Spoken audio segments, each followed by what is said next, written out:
नमस्कार मंडळी. आज आपण आपल्या डिजिटल जगाच्या आत डोकावून पाहणार आहोत. त्या अदृश्य वास्तुकलेचा शोध घेणार आहोत, ज्यामुळे सगळं काही इतकं फास्ट चालतं. म्हणजे बघा ना, एका क्लिकवर माहिती कशी काय समोर येते किंवा सोशल मीडियावर मित्र कसे जोडले जातात. या सगळ्यामागे एकच शक्तिशाली गोष्ट आहे आणि ती म्हणजे डेटा स्ट्रक्चर्स. चला तर मग या डिजिटल जादूमागचं रहस्य उलगडूया. कधी विचार केलाय का की गुगलवर आपण काहीही शोधतो आणि बूम, सेकंदाच्या आत रिझल्ट समोर असतो. किंवा आपल्या फोनमध्ये हजारो कॉन्टॅक्ट्स असतात, पण एक नाव क्षणात कसं काय सापडतं. हे सगळं खरं जादू वाटतंय नाही का? पण यामध्ये जादू नाही, तर एक भन्नाट असं विज्ञान आहे. आणि याच विज्ञानाचं उत्तर आहे डेटा स्ट्रक्चर्स. हे म्हणजे आपल्या डिजिटल जगाचे अदृश्य सांगाडेच आहेत असं समजा. ते माहितीला इतक्या हुशारीने आणि इतक्या व्यवस्थितपणे साठवतात आणि मॅनेज करतात की आपल्याला तो अविश्वसनीय स्पीड अनुभवता येतो. तर मग हा अदृश्य डिजिटल सांगाडा नक्की आहे तरी काय? चला तर पहिल्यांदा हेच समजून घेऊया. अगदी सोप्या भाषेत सांगायचं झालं ना, तर डेटा स्ट्रक्चर्स म्हणजे डेटाला ऑर्गनाईज करण्याची, त्यावर प्रोसेस करण्याची आणि त्याला स्टोअर करण्याची एक खास पद्धत. अगदी आपण आपल्या कपाटात कपडे कसे व्यवस्थित ठेवतो जेणेकरून ते वेळेवर पटकन सापडतील, बरोबर? तसंच डेटा स्ट्रक्चर्स कम्प्युटरच्या मेमरीमध्ये डेटा व्यवस्थित ठेवतात.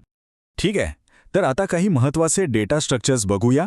सगळ्यात आधी सुरुवात करूया ट्रीजपासून. ही रचना अगदी आपल्या कॉम्प्युटरमधल्या फाईल्स आणि फोल्डरसारखीच आहे बरं का. म्हणजे कसं, एक मेन फोल्डर, त्याच्या आत दुसरे सब फोल्डर्स आणि मग त्यांच्यात फाईल्स, अशी एक हायरार्की किंवा श्रेणीबद्ध रचना. या ट्रीजमध्ये एक खूप कॉमन प्रकार आहे, तो म्हणजे बायनरी ट्री. इथे काय होतं की माहितीचा प्रत्येक घटक, ज्याला आपण नोड म्हणतो, त्याला जास्तीत जास्त 2च फांद्या फुटतात. किंवा म्हणा चिल्ड्रन असू शकतात, एक डावीकडे आणि एक उजवीकडे. अगदी आपल्या फॅमिली ट्रीसारखं, जिथे एका पालकाला 2 मुलं आहेत समजा. आणि याला अजून स्मार्ट बनवतं ते बायनरी सर्च ट्री. इथे माहिती शोधणं इतकं सोपं होऊन जातं ना की बस, आपण मूळ नोडपासून म्हणजे रूटपासून सुरुवात करतो. आता बघा, जी व्हॅल्यू आपल्याला शोधायची आहे ती नोडपेक्षा लहान आहे का, मग डावीकडे जायचं. मोठी आहे का, मग उजवीकडे जायचं. आणि हेच करत राहायचं जोपर्यंत ती व्हॅल्यू सापडत नाही.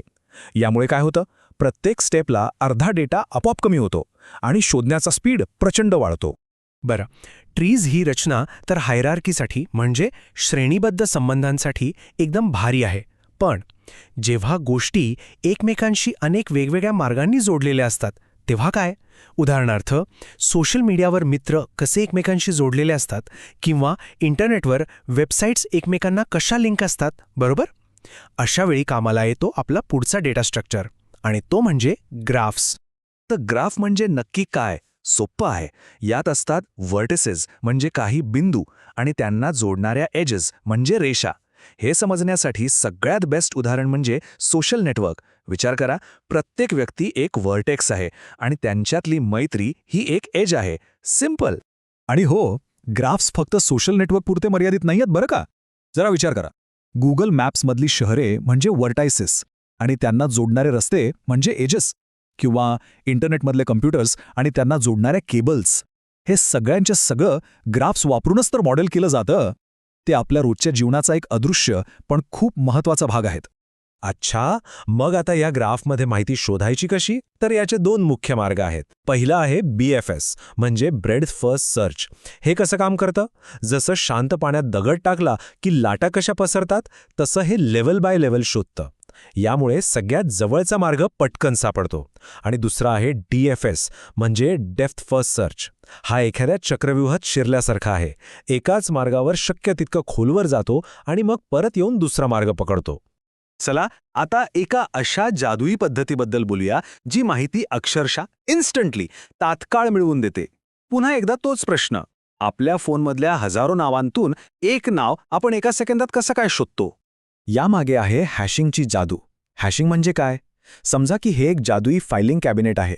हे काय करतं की तुमच्या प्रत्येक माहितीसाठी, जसं की एखाद्याचं नाव, एक युनिक कोड किंवा पत्ता बनवतं आणि तुमची माहिती बरोबर त्याच पत्त्यावर जाऊन ठेवली जाते. त्यामुळे जेव्हा ती माहिती हवी असेल तेव्हा ती लगेचच सापडते. ही प्रोसेस अगदीच सोपी आहे. तुम्ही एक की घेता, उदाहरणार्थ कोणाचं तरी युजर नेम, ते एका खास हॅश फंक्शनमधून पास होतं. हे फंक्शन तुम्हाला एक इंडेक्स म्हणजे एक नंबर, एक विशिष्ट पत्ता देतं आणि मग तुमचा डेटा बरोबर त्याच पत्त्यावर स्टोअर केला जातो. हाय की नाही सोपं? पण थांबा, इथे एक छोटीशी अडचण येऊ शकते. विचार करा काय होईल जर 2 वेगवेगळ्या कीसाठी म्हणजे 2 वेगवेगळ्या नावांना हॅश फंक्शनने एकच पत्ता दिला तर. बरोबर. या प्रॉब्लेमला कम्प्युटरच्या भाषेत म्हणतात कोलिजन, म्हणजे टक्कर. सोप्या भाषेत सांगायचं तर जेव्हा 2 वेगवेगळ्या वस्तूंना एकाच जागेवर ठेवायचा प्रयत्न होतो तेव्हा हे कोलिजन होतं. पण काळजी करायचं कारण नाही, यावरही उपाय आहेत. पहिला मार्ग आहे सेपरेट चेनिंग. यात काय होतं की एकाच पत्त्यावर आलेल्या सगळ्या आयटम्सची आपण एक साखळी, एक चेन किंवा लिस्ट बनवतो. आणि दुसरा मार्ग आहे ओपन ॲड्रेसिंग. यात जर टक्कर झाली तर कम्प्युटर लगेच पुढची रिकामी जागा शोधतो आणि तिथे डेटा ठेवतो. Problem solve. ठीक आहे. आत्तापर्यंत आपण डेटा स्टोअर कसा करायचा हे पाहिलं, पण आता त्या डेटाचा वापर करून काहीतरी स्मार्ट काम कसं करायचं, जसं की नकाशावर 2 ठिकाणांमधला सगळ्यात छोटा रस्ता कसा शोधायचा. इथेच आपली मदत करतात अल्गोरिथम्स. आणि ह्याच कामासाठी एक खूप प्रसिद्ध अल्गोरिथम वापरला जातो, तो म्हणजे डायक्स्ट्राचा अल्गोरिथम. हा अल्गोरिथम ग्राफमधल्या 2 पॉइंट्समधला सगळ्यात लहान आणि वेगवान रस्ता शोधून काढतो. आणि हो, आपण जे गुगल मॅप्स किंवा दुसरी GPS सिस्टम वापरतो ना, त्यामागे ह्याच अल्गोरिथमचा खूप मोठा हात आहे. तर हा अल्गोरिदम काम करतो कसा? खूप इंटरेस्टिंग आहे. तो सुरुवातीच्या पॉइंटपासून सुरुवात करतो. मग तो प्रत्येक वेळी सगळ्यात कमी अंतरावर असलेला न भेट दिलेला पॉइंट निवडतो. मग त्याच्या शेजारील जागा तपासतो. आणि जर त्याला तिथपर्यंत पोचायला एखादा छोटा रस्ता सापडला तर तो अंतर अपडेट करतो. आणि ही प्रोसेस तो आपलं डेस्टिनेशन मिळेपर्यंत पुन्हा पुन्हा करत राहतो. थोडक्यात काय तर तो नेहमी सर्वात हुशार आणि छोटा मार्ग निवडतो. म्हणजेच तो प्रत्येक संभाव्य मार्गाची तुलना करून त्यातला बेस्ट, सगळ्यात कमी अंतराचा मार्ग शोधून काढतो. म्हणूनच आपल्याला नकाशावर नेहमीच तो सगळ्यात जलद मार्ग दिसतो. आणि याच प्रोसेसचा परिणाम म्हणजे हा 3 आकडा, जो सगळ्यात कमी अंतर दाखवतोय. तर मग या सगळ्यांमधनं आपण काय शिकलो? आपण ट्रीज, ग्राफ्स, हॅशिंग यांसारख्या अतिशय महत्त्वाच्या रचना पाहिल्या. आणि या सर्व रचना आपल्या आजच्या मॉडर्न टेक्नॉलॉजीचा पाया आहेत, त्याचा बेस आहेत. चला पटकन एक छोटासा सारांश घेऊया. लक्षात ठेवा, जेव्हा माहितीमध्ये हायरार्की असेल तेव्हा वापरायचे ट्रीज, जेव्हा माहिती एकमेकांशी कनेक्टेड असेल तेव्हा वापरायचे ग्राफ्स, जेव्हा विजेच्या वेगाने काहीतरी शोधायचं असेल तेव्हा हॅशिंगशिवाय पर्याय नाही. आणि या सगळ्या डेटावर स्मार्टली काम करण्यासाठी अल्गोरिदम्स हे त्यामागचे ब्रेन्स आहेत.